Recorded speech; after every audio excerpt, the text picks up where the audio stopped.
भक्तों, श्री रुद्र संहिता तृतीय खंड के 6ठे अध्याय में आज हम पार्वती जन्म की कथा को जानेंगे।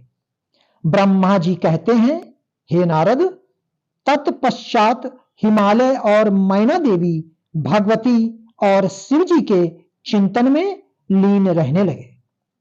उसके बाद जगत की माता जगदंबिका अपना कथन सत्य करने के लिए अपने पूर्ण अंशों द्वारा पर्वतराज हिमालय के हृदय में आकर विराजमान हुई।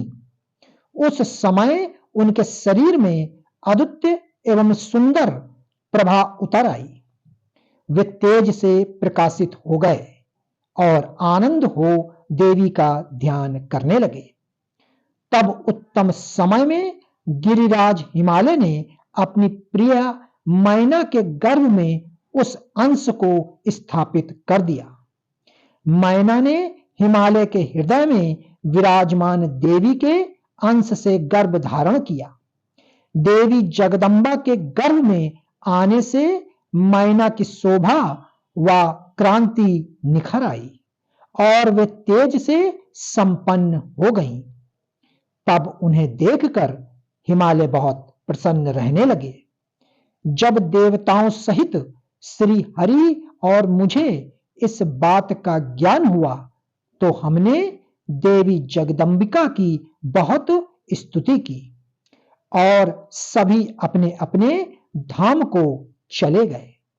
धीरे धीरे समय बीतता गया। 10 माह पूरे हो जाने के पश्चात देवी शिवा ने मैना के गर्भ से जन्म ले लिया।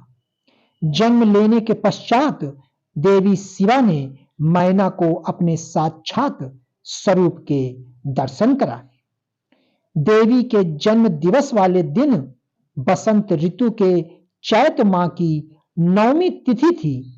उस समय आधी रात को मृगशिरा नक्षत्र था। देवी के जन्म से सारे संसार में प्रसन्नता छा गई। मंद मंद हवा चलने लगी। सारा वातावरण सुगंधित हो गया।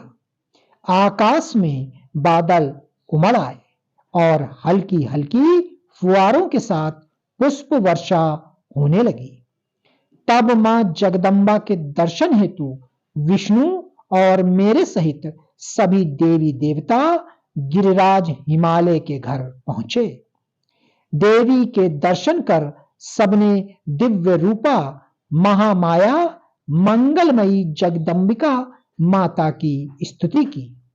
तत्पश्चात सभी देवता अपने अपने धाम को चले गए। स्वयं माता जगदंबा को पुत्री रूप में पाकर हिमालय और मैना धन्य हो गए। वे अत्यंत आनंद का अनुभव करने लगे। देवी के दिव्य रूप के दर्शन से मैना को उत्तम ज्ञान की प्राप्ति हो गई। तब मैना देवी से बोली, हे जगदंबा, हे शिवा, हे महेश्वरी, आपने मुझ पर बड़ी कृपा की, जो आपने दिव्य स्वरूप के दर्शन मुझे दिए। हे माता, आप तो परम शक्ति हैं। आप तीनों लोकों की जननी हैं और देवताओं द्वारा आराध्य हैं।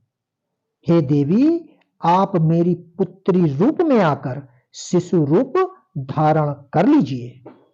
मैना की बात सुनकर देवी मुस्कुराते हुए बोली, मैना, तुमने मेरी बड़ी सेवा की है।